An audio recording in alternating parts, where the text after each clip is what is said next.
Yeah, they're going to have people in Cleveland, by the way, for the draft. That is the plan, is a live, large, in-person draft in Cleveland. They put out some sketches. It's next to the stadium. They got this big pavilion, it looks like, on the lake. It's going to be windy. It's going to be there will be a lake effect, but allegedly up there near the lake on the other side of the stadium, they're going to have an entire setup. The NFL draft will officially take place in Cleveland. The draft will be returning to its pre-pandemic form. The NFL says, excuse me, Foch. All right.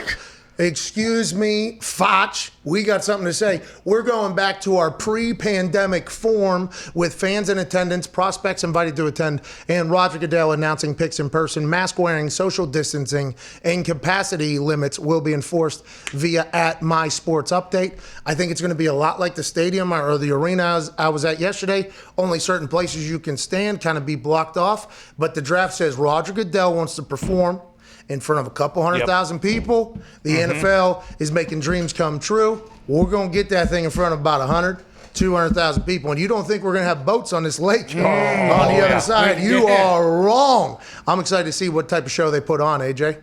Do you really think they say they're going to have 100,000 people? No, that was me just because the last time they said 500,000 or whatever they said was down in Nashville. They were like, we have 770,000. It's like, what? How many people? When we did the game in London, I spoke or whatever with a couple of my teammates. Very thankful to speak over there, by the way. That was very cool of the Colts to let me do that. Conti, by the way. Shout out Conti for letting me do that or whatever. And then we get back on the bus to go back to the hotel or whatever, and they tell us the amount of people that we just spoke in front of. I was like, that seems a little, we just spoke in front of what?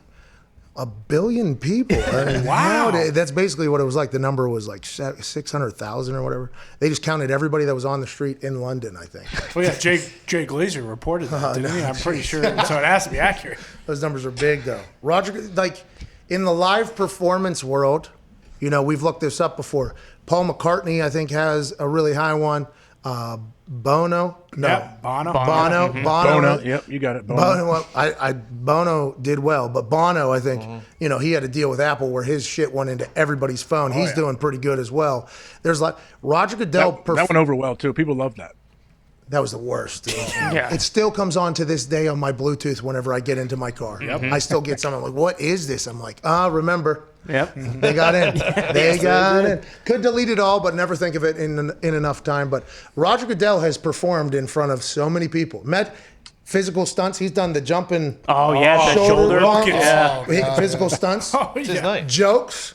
Monologues. There's jokes? Oh, yeah. Get out of here, dude. Yeah, there's jokes. He's performed in front of hundreds of thousands of people. He deserves a little bit of credit in that entire thing. That's my commissioner.